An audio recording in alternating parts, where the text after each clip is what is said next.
O pessoal do IPAN tem estudado os ciclos do agronegócio aí no Mato Grosso, sabe do vigor desse setor também.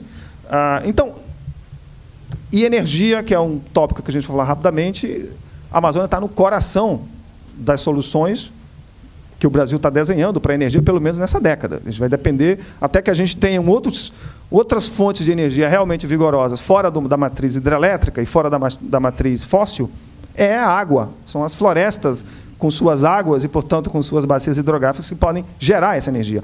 Como é que a gente vai fazer esse novo ciclo de energia na Amazônia virar, de fato, uma oportunidade, não um problema?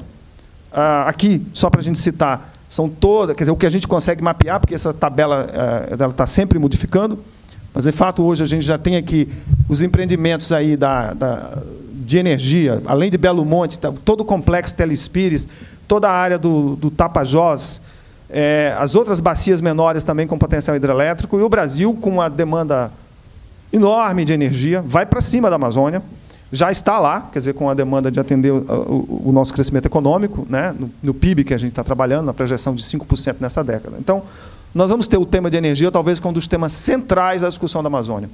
E a gente tem que sair da polarização. Não pode, de qualquer forma, para pode de qualquer forma. Em que condições é possível fazer hidrelétricas na Amazônia, de maneira que a gente tenha ganhos socioeconômicos, dado que o tema ambiental tem avanços. A gente consegue melhorar hoje o indicador de desmatamento, mas os indicadores de PIB per capita, de DH, os indicadores sociais são sofríveis. Nós temos taxas na Amazônia que são vergonhosas para o Brasil. A região mais pobre da Amazônia hoje é o Marajó. Ela é mais pobre do que o Ras da Catarina, é mais pobre do que o Vale do Jequitinhonha, é a região mais pobre do Brasil, com os indicadores, numa região absolutamente estratégica, estuário, todas essas coisas superlativas que a gente gosta de falar, mas que não se traduz ainda em desenvolvimento. Acho que a questão climática, que espero que o Paulo também venha tocar, então vou mencionar um pouco aqui, porque estava no painel. Desmatamento em escala global, dependendo do ano que se mede, representa de 15% a 18% de todas as emissões, representa, portanto, o tema do uso do solo e do desmatamento é crucial no debate climático, por isso que o Brasil, inclusive, assumiu compromissos na COP15 de reduzir as suas metas, vamos dizer, a sua projeção de emissões para 2020, baseado principalmente na redução do desmatamento, onde é mais barato fazer essa mudança. Reduzir desmatamento é a forma mais barata de você reduzir as emissões. Floresta em pé, eu acho que toda essa discussão que já falamos aqui tem, então, um papel fundamental, manter floresta, recuperar a floresta. Nós estamos falando, só no Pará, são 10 milhões de hectares de áreas abandonadas que precisam ser. Só no Pará, a estimativa que a gente tem é em torno de 17 a 18 milhões de hectares de florestas de áreas degradadas, permanentemente um fator de pressão sobre a floresta, enquanto que pecuária, a taxa interna de retorno é, no máximo, 18%. Saímos de 28 milhões em 98, 24 milhões em 2004 e agora 14 milhões. Esses são os dados que a gente publicou junto com o Serviço Florestal, mostra uma queda consistente. O Brasil também encontrou formas, está encontrando formas de lidar com essa questão madeireira. Eu não vou me alongar aqui, talvez no debate, se alguém tiver. É só para lembrar que o desmatamento na Amazônia é movido por uma lógica que está começando a ser enfrentada, mas não foi resolvida, que a gente chama de boom colapso. Tipicamente, na Amazônia, você tem um prefeito de um município recém-emancipado, chega aquela força típica da Amazônia, que é o madeireiro ocupando as florestas, e, na sequência, a pecuária extensiva. E, durante um período de 4 mandatos, 16 a 20 anos, aquele prefeito tem a seguinte oportunidade. Ele, nesse curto prazo do boom, ele gera realmente a renda do município aumenta, emprego aumenta, embora a qualidade do emprego seja discutível, aumenta também a violência, porque você tem disputa de recursos naturais. Depois, essa floresta entra em decadência, a pecuária também, e esse município entra em colapso, e esse ciclo se repete em outros municípios. Então, esse ciclo veio do leste do Pará para a parte mais da região de Carajás, já se move em direção. Então, se você não para essa dinâmica, e a gente mediu que as alternativas colocadas até então, quer dizer, entre o modelo predatório, município desse tipo geravam uma renda anual de 100 a 140 milhões de dólares, e todas as alternativas econômicas sustentáveis que se colocavam no discurso, há 5 anos atrás, gerariam 70, 80 milhões. Então, tinha, de fato, no curto prazo, uma vantagem do modelo predatório. E aí entra o papel do Estado regulatório. Ou você cria uma economia capaz de competir com aquela economia, ou você restringe aquelas atividades predatórias, impondo essas atividades multas e tornando-as pouco competitivas, ou você não para essa dinâmica do desmatamento. O Brasil começou a entender essa conta.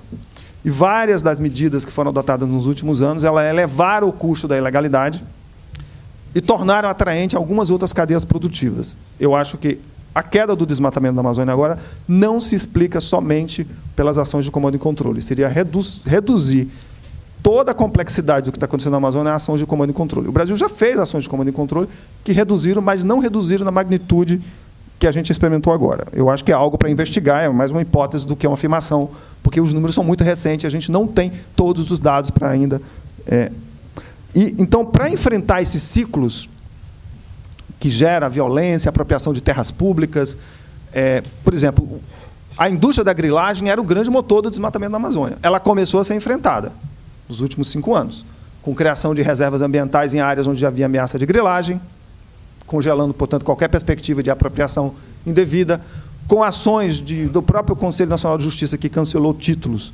E, portanto, começou a se destruir começou a quebrar as amarras da indústria de grilagem, que operava na expectativa de apropriação daqueles 40% que eu falei de terras devolutas, que hoje é um número menor. Eu acho que tem algumas boas notícias, tem notícias ruins também, mas eu estou querendo, no início da tarde, falar mais das boas notícias, das oportunidades do que dos desafios. Depois, no debate, a gente pode falar. Eu acho que cresce esse conceito de mercado verde.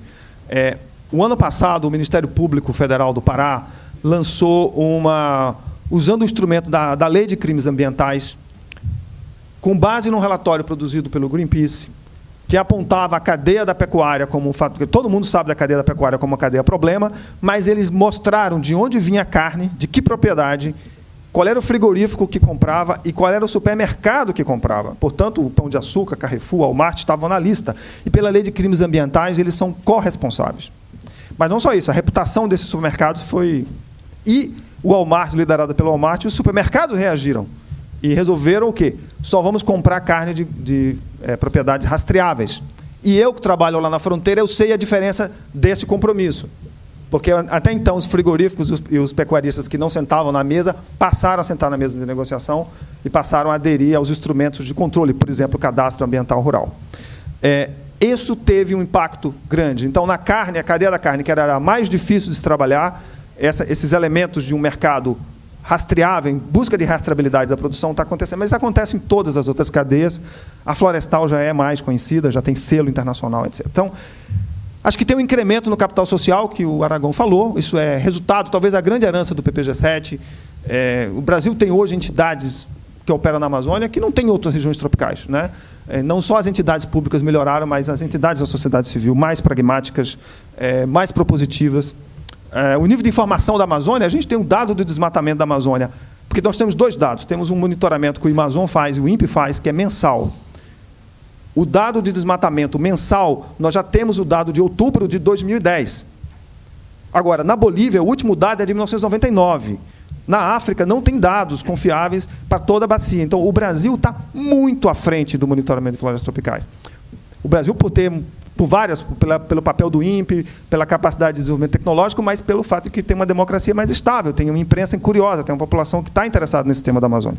Aliás, qualquer pesquisa de opinião mostra que os brasileiros estão interessados na Amazônia, claro, preocupados entendem claramente que a Amazônia é um ativo e não um passivo para o país, é uma oportunidade para o país no século XXI. E não aceitarão qualquer modelo de desenvolvimento que sacrifique esse potencial. Acho que tem um pragmatismo. Eu vim de um evento grande em Belém, que reuniu 400 pessoas, índios, seringueiros, pequenos produtores, quilombolas, quebradores de coco, Vale do Rio Doce, Petrobras, o Fórum Amazônia Sustentável, na entidade de todo tipo, que sentam na mesa e conseguem dialogar e olhar a Amazônia. E é interessante que o discurso, nenhuma dessas lideranças está falando em imobilismo, congelar a economia. Está falando o seguinte: como é que a gente desenvolve aqui de uma maneira diferente? Não dá para importar os modelos de desenvolvimento dos climas temperados. A Amazônia, como todos os trópicos, vai ter que ter um modelo próprio. E que não vai ser barato fazer essa transição para o novo modelo. Então, eu queria chegar um pouquinho lá. Eu acho que há avanços no marco legal, que o Brasil avançou em vários instrumentos. Eu acho que a gente precisa reconhecer isso.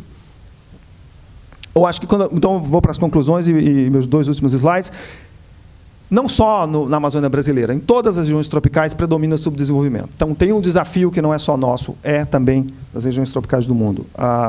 Acho que a importância da Amazônia no clima e na solução de energia do Brasil é uma oportunidade que a Amazônia tem para se colocar num outro patamar de prioridade nacional. Eu acho que tem perspectivas, que já foi dito aqui, de integração entre os países amazônicos, no lado da infraestrutura, mas também no lado da integração do conhecimento. Eu participo de uma rede que reúne 40 entidades da sociedade civil, chamado ARA, de 6 países amazônicos, e a gente está trabalhando numa plataforma horizontal de cooperação. Aliás, não colocando as entidades brasileiras não governamentais, que também estão bem à frente, na maior parte das nossas entidades irmãs, como os novos colonizadores. Não, nós somos parceiros horizontais. Não vamos reproduzir aquilo que as ONGs gringas fizeram com as ONGs brasileiras no passado, né? Intermediário de projetos, de recursos. Não, eles são autores, a transferência de tecnologia para os outros países. Acho que a questão do pragmatismo que eu mencionei é fundamental, porque, em geral, não se discute mercado. Mercado é uma opção. Há 5 anos atrás, há 10 anos atrás, se discutia outros modelos ideológicos para a Amazônia. Não se discute mais. Acho que a questão é novos paradigmas. Isso se discute.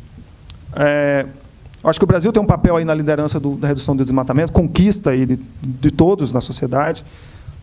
Essas ampliações dos investimentos, eu acho que tem riscos, mas tem oportunidades. As oportunidades exigem que a gente trabalhe de forma bem propositiva e seja original, e não simplesmente ficar atado aos modelos teóricos que tentam explicar a Amazônia e não explicam. Acho que toda essa questão do capital social, da imprensa livre, das novas tecnologias, elas tiveram um papel importante nessa. E uma visão, talvez a minha ou de algumas pessoas, eu acho que a Amazônia poderia ter hoje, a Amazônia brasileira, 40% do seu território, biodiversidade, pouquíssimo uso, reserva estratégica para quando a gente aprender a lidar melhor com esses recursos, 40% de uso sustentável, ou seja, manter floresta em pé, mas com retirada de produtos da floresta, e 20% para outros usos, para tudo que puder, e 20% da Amazônia, 4 vezes o estado de São Paulo. Quanto custa fazer isso?